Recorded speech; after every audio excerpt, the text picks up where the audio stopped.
Siya si Ginoong Alberto Garcia Panghukan. 52 taong gulang mula sa Barangay Sagasa, Bayan ng Esperanza, Sultan Kudarat. Matapos makipagsapalaran bilang mekaniko at foreman ng 9 na taon sa Jeddah, Saudi Arabia, bumalik siya sa Pilipinas at itinaguyod ang kanyang itinuring na yaman sa buhay, ang kanyang coconut farm. Noong una, nakita ko medyo matatanda na mga niyog, nagtanim na ako ng in-between para ako kung in case na hindi na mamunga, may kasunod na agad.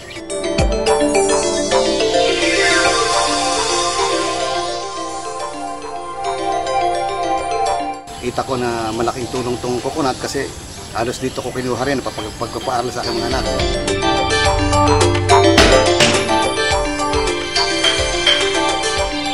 At bitbit ang kanyang mga kaalaman at naipundar na puhunan bunga ng kanyang kikipagsapalaran ay nagawa nitong mapalago ang kanyang niyugan.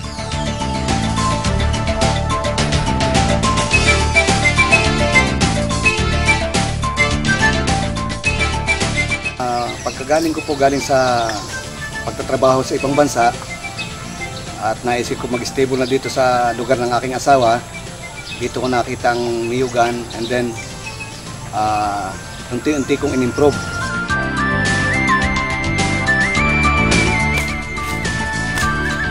Hindi man siya naturingan bilang isang coconut farmer, ay pinilit niyang magsikap upang matutunan ang mga kinakailangan paraan para sa pagpapatakbo ng niyugan.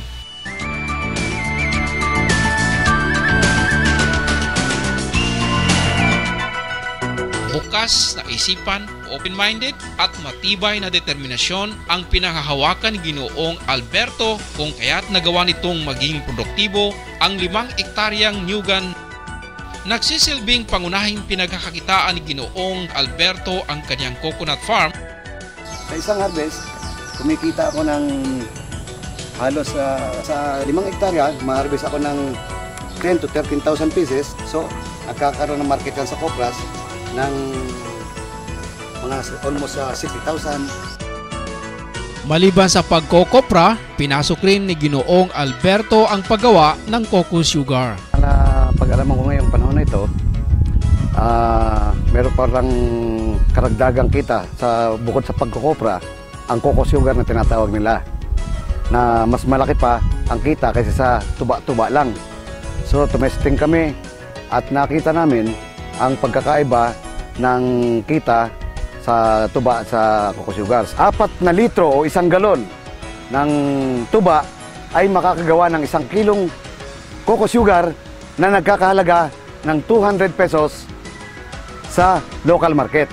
Ikukumpara sa 30 pesos lang 1 galon na iinumin ng mga kapwa natin mag-iinom. So, yun magandang kita na nakita ko. And then, makakatulong pa ang cocoa sugar sa mga may sakit na diabetes, sa mga high blood. So, I try my best na ipagpatuloy itong ganitong sistema na tinuro sa akin ng mga taga-PCA at saka ng taga-DA. Malaki ang pagpapahalaga ni Ginoong Alberto sa lupa kung kaya't pinapanatili rin ito ang pagsasagawa ng intercropping system. Tanim ako ng durian, rambutan, lansones, mangustin, kung anong dapat na itanim, saging na pwedeng pagkanot para pakinabangan. Liban pa sa pagtatanim ay nag-alaga rin si Ginoong Alberto ng mga hayop tulad ng baboy, baka, manok at kape. Dagdag pa rito ay meron din siyang palayan at palaisdaan. Naging katuwang ni Ginoong Alberto ang kanyang may bahay sa pagpapatakbo ng lahat ng ito.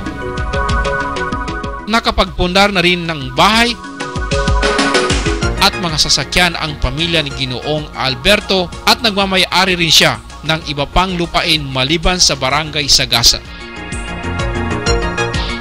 Higit pa rito ay ang kanyang kontribusyon sa komunidad sa pamamagitan ng pagbibigay nito ng trabaho sa ibang mga tao. Kasi ang mga tauhan ko rito na halos mahirap naman ang buhay, so nabibigyan ko sila ng kaunting trabaho na para maipakaan nila sa kanilang pamilya. pinaniwalaan ko kasi isang bagay. Once na iki-interesado sa isang bagay, matututunan mo. Katangi-tangi si Ginoong Alberto kung kaya't siya ang napili bilang outstanding coconut farmer ng rehiyon.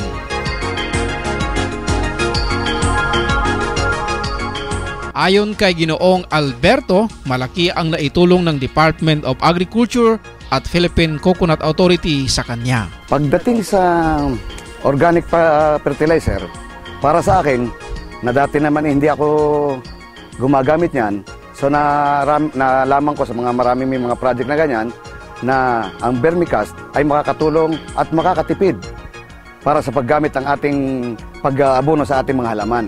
So, nagkuhan ako ng 2 plat and then nag-additional ako ng 5 plat uli para maparami sa rami ng mga niyog at mga prutas na dapat kong abunuhan ng organic para sa niyog, yung mga kayan na dunot na ganyan.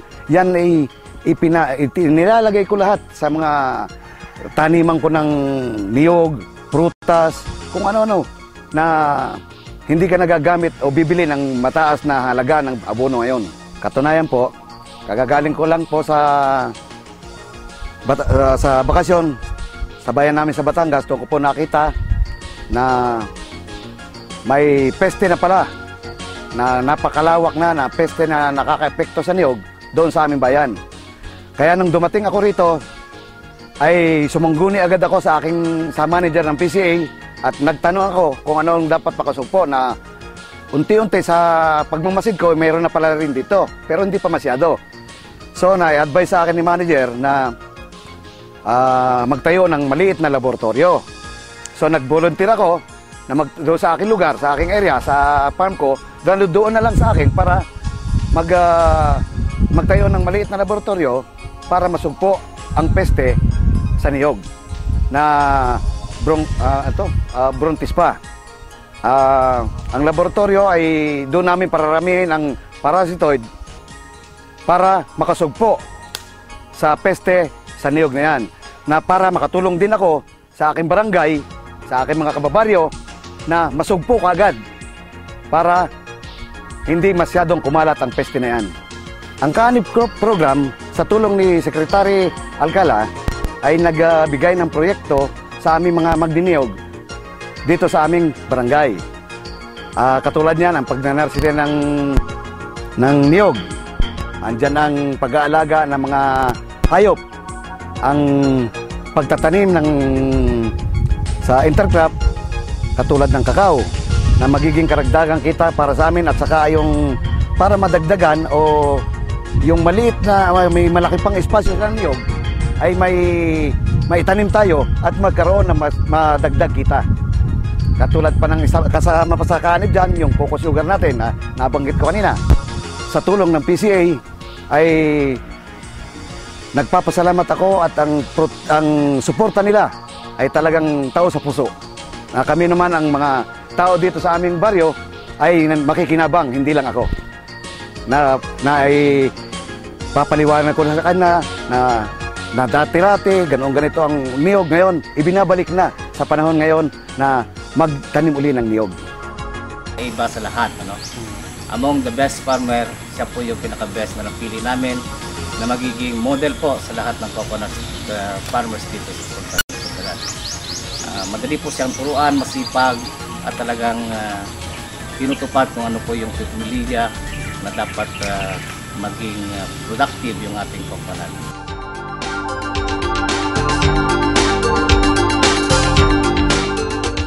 So, napansin ko na very effective ang kanyang mga technology kasi maganda yung harvest at nagiging magandang sample siya sa mga farmers para i-adapt yung kanyang mga natutunan sa pagsasaka ng niyog. Pananalig, lakas ng loob, pagmamahal sa pamilya at tiwala sa may kapal. Ito ang iilan sa mga pinangninindigan ni Ginoong Alberto.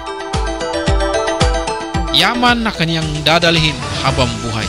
At sa mga kapwa niya magsasaka ay umaasa siyang magsisilbing inspirasyon ang kanyang kwento na walang imposibleng maaabot kung ito'y pinagsisikapan. Ginagawa ko lahat. Gusto ko talaga manalo. Kasi ang once na ikay manalo, parang very proud ka sa sarili mo as a most outstanding coconut farmers. Very proud ka, hindi yung premyo ang hinahanap mo. Yung maipakita mo sa tao na ang iyong taniman ng niyog ay dapat pinalayan.